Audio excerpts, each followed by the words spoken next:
اسی طریقے سے نماز کا معاملہ جو ہے وہ پہلے کیوں نہیں آیا؟ نماز کا بعد میں آ رہا ہے. آت المال علی حبہ ذوی القربى والیتامى والمساکین وابن السبیل والسائلین وفی الرقاب. کتنا دور لے گئے. واقام الصلاۃ وآتى الزکاۃ. یہ ہے ترتیب کے اعتبار سے جو میں نے عرض کیا تھا. یہاں عنوان کیا ہے؟ یہاں نیکی کی حقیقت عنوان ہے. اس کی روح ایمان ہے اور اس کا ظاہر اس میں سب سے پہلے انسانی ہمدردی، اور اس ہمدردی کی بنا پر وہ مال جو بہت محبوب ہے خرچ کرنا. درد دل کے واسطے پیدا کیا انسان کو، ورنہ طاعت کے لیے کچھ کم نہ تھے کروبیاں. اگر یہ نہیں ہے تو کچھ نہیں. حضور نے فرمایا من یحرم الرفق فقد حرم الخیر کلہ. جو شخص دل کی نرمی سے محروم ہو گیا وہ کل کے کل خیر سے محروم ہو گیا. کسی کو دکھ میں دیکھو اور اس پوزیشن میں ہو کہ تم اس کا کوئی مداوع کر سکو اور نہ کرو، پھر تم چاہے مفسر ہو، محدث ہو، نیک نہیں ہو. تم عابد ہو سکتے ہو، زاہد ہو سکتے ہو، تم مفسر ہو سکتے ہو، محدث، نیک نہیں ہو سکتے. من یحرم الرفق، رفق کہتے ہیں نرمی. رفیق ہمارا ساتھی، دمساز. ظاہر بات ہے آپ کو دکھ ہوگا، آپ کے رفیق جو ہے اس کے اپنے دل میں محسوس کرے گا آپ کے درد. ہمدرد کسے کہتے ہیں؟ ہمدرد جن کا درد مشترک ہے. ہم عصر ایک زمانے کے لوگ، ہم جماعت ایک جماعت میں پڑھنے والے، ہم درد. خنجر چلے کسی پہ تڑپتے ہیں ہم امیر، سارے جہاں کا درد ہماری جگر میں ہے. اگر یہ رفق نہیں ہے، اگر یہ ہمدردی نہیں ہے، اگر کسی کو دکھ میں دیکھ کر آپ تڑپ نہیں اٹھتے، اگر اس کی مدد کرنے پر قادر ہو اور نہیں کرتے تو کل خیر سے محروم ہے. پڑھے جاؤ نمازیں اور تہجدیں، کچھ حاصل نہیں ہو. اس پر جو آخری آیت قرآن کی ہے، لن تنالوا البر حتى تنفقوا مما تحبون، اس سے زیادہ کیٹیگوریکل سٹیٹمنٹ اور کیا چاہیے. لن کے ساتھ جو نفی ہوتی ہے فعل مضارع میں، انتہائی مؤکد. ہرگز نہیں پہنچ سکتے نیکی کے مقام کو جب تک کہ خرچ نہ کرو ان میں سے جو چیزیں تمہیں پسند ہیں. قمیض پھٹ گئی ہے، بوسیدہ دے دو کسی کو، یہ نہیں ہے خیرات و صدقات، بلکہ جو تمہیں محبوب ہو. لن تنالوا البر، بر کے مقام تک نہیں پہنچ سکتے. پھر میں کہہ رہا ہوں عابد ہو سکتے ہو، زاہد ہو سکتے ہو، علم کا معاملہ ہے، محدث ہو سکتے ہو، مفسر ہو سکتے ہو، فقیہ ہو سکتے ہو، مفتی ہو سکتے ہو، سب کچھ ہو سکتے ہو. قرآن مجید کی روح سے نیک نہیں کہلا سکتے. وآت المال علی حبہ. اب اس میں جو ترتیب میں نے کہا تھا، الاقرب فالاقرب، الاقرب فالاقرب، سب سے پہلے ذوی القربیٰ. اور اس میں اکثر و بیشتر ہم سے کوتاہی ہوتی. دور دراز کے لوگوں کے ساتھ نیکی ہو رہی ہے. سگے بھائی کی بیوہ اور یتیم بچے جو ہیں وہ محروم ہیں. انہوں نے اس وقت یہ کر دیا تھا، یہ کر دیا تھا. ظاہر بات ہے کہ رشتہ داروں سے تو شکایتیں ہوتی ہیں. یہ تو ہمیشہ ہمارے مخالف رہے جی، ان کی ہم کیسے مدد کریں. اگر تو اللہ کے لیے دینا ہے تو پہلا حق ان کا ہے.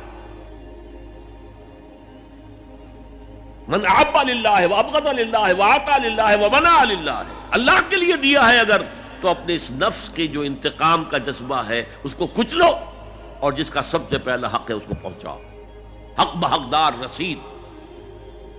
ذوی القربى والیتامى، جو بے سہارا رہ گئے، باپ کا سایہ نہ رہا. والمساکین، مساکین کسے کہتے ہیں؟ مسکنت کہتے ہیں کم ہمتی.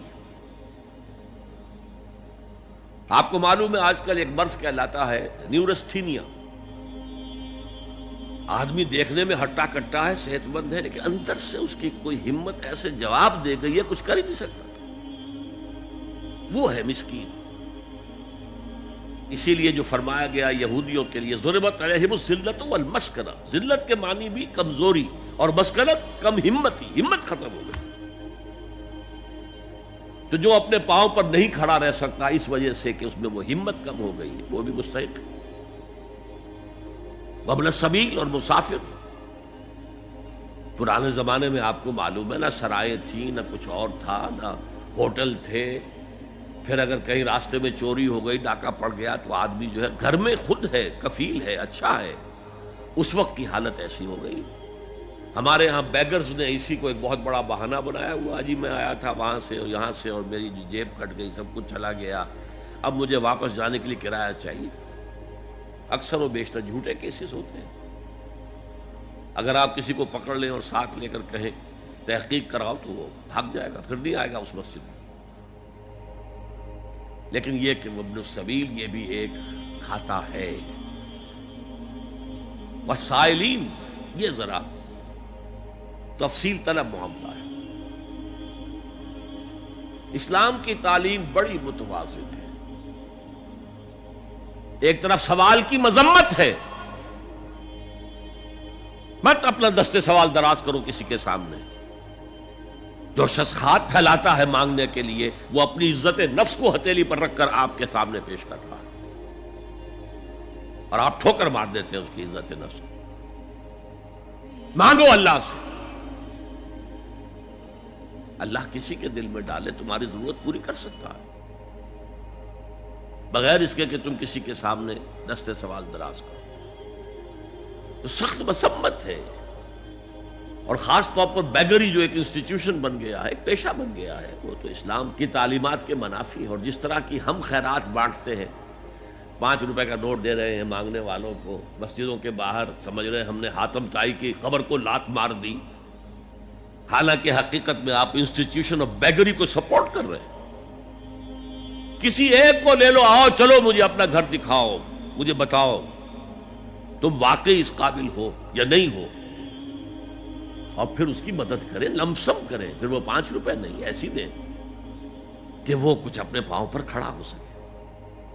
میں نے 1 روپیہ نہیں کہا، آج دیکھیں 1 روپیہ تو اب کوئی شے نہیں رہی، لیکن یہ کہ 5 روپے کا نوٹ بھی آپ نے تقسیم کرنے شروع کر دیے، یہ کیا ہے؟ والسائلین وفی الرقاب. لیکن دوسری طرف سائل کو جھڑکنا نہیں ہے. اما السائل فلا تنہر، جھڑکو نہیں. اچھا بھائی نہیں، معاف کرو، میرے پاس اس وقت آپ کی مدد کے لیے کچھ نہیں ہے، میں کچھ نہیں کر سکتا. تو ان دونوں کے درمیان اصل میں معاملہ ہونا چاہیے. بلکہ یہاں تک بھی فرمایا سائل کو ضرور دو، چاہے وہ گھوڑے پر سوار ہو کر تمہارے دروازے پہ آیا. کیا پتا اس کی واقعی الجھن کیا ہے. تو سوال کی مذمت اور سائل کو جھڑکنے کی ممانعت. حتی الامکان خالی ہاتھ نہ لوٹاؤ. اس نے اپنی عزت نفس اپنی ہتھیلی پر رکھ کر تمہاری سامنے پیش کر دیا، اسے ٹھوکر نہ مارو. لیکن جیسا کہ میں نے عرض کیا، یہ انسٹیٹیوشن آف بیگری جو ہے یہ ایک علیحدہ شے ہے بالکل، اس کا اس سے کوئی تعلق نہ سمجھیے. وفی الرقاب، رقاب جمع ہے رقبہ، گردن. فک رقبۃ او اطعام فی یوم ذی مسغبۃ یتیما ذا مقربۃ او مسکینا ذا متربہ. فک رقبۃ، کسی کی گردن چھڑا دینا. اس وقت سب سے بڑی اپلیکیشن اس کی تھی غلاموں کو، کنیزوں کو اپنے پیسے سے خرید کر آزاد کر دینا. بہت بڑی نیکی، بہت بڑی نیکی. اور حضرت ابو بکر رضی اللہ تعالیٰ عنہ کے دفتر فضائل میں سب سے اونچا کام یہ ہے کہ جن غلاموں کو اور جن کنیزوں کو ستایا جا رہا تھا، دیئر اونرز، دیئر ماسٹرز، ان کے آقا کو حق حاصل تھا، جو چاہے کریں ان کے ساتھ، قتل کر دے، کوئی پوچھنے والا نہیں ہے. میں پہلے بھی عرض کر چکا ہوں، میری ملکیت ہے، جیسے میری بکری میری ملکیت ہے، میں نے اس کو ذبح کیا، گوشت کھا لیا، تم کون ہوتے ہو پوچھنے والے؟ میرا غلام تھا، میں نے قتل کر دیا، تم کون ہو پوچھنے والے؟ ان کو حضرت ابو بکر نے خرید کر آزاد کیا اور منہ مانگے دام دیے. حضرت بلال کے لیے امیہ ابن خلف نے اتنی بڑی رقم مانگی, حضرت ابو بکر نے کہا ٹھیک ہے لو. باپ نے کہا بھی ابو قحافہ نے, ابو بکر کو کوئی غلام خریدنا ہی تھا تو کوئی طاقتور آدمی جو کام آ سکے کہیں اس کو خریدنا چاہیے. مجھے کیا پتا ابو بکر کس لیے خرید رہا اور کس کے لیے خرید رہا. آج کے دور میں اس کی اپلیکیشن ہوگی. کوئی شخص جو ہے اگر قرض میں اس طرح جکڑا جائے کہ لاکھ ہاتھ پاؤں مارے نکل نہیں سکتا. ستا اٹھ کے کوئی نہیں خوش ہوتا,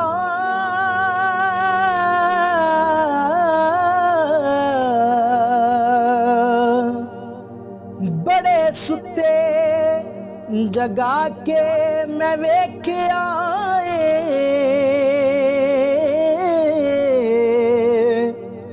کتے جیا نہیں کوئی وفادار ڈٹھا, تے ٹکر سکا بھی پا کے ویکھ آئے.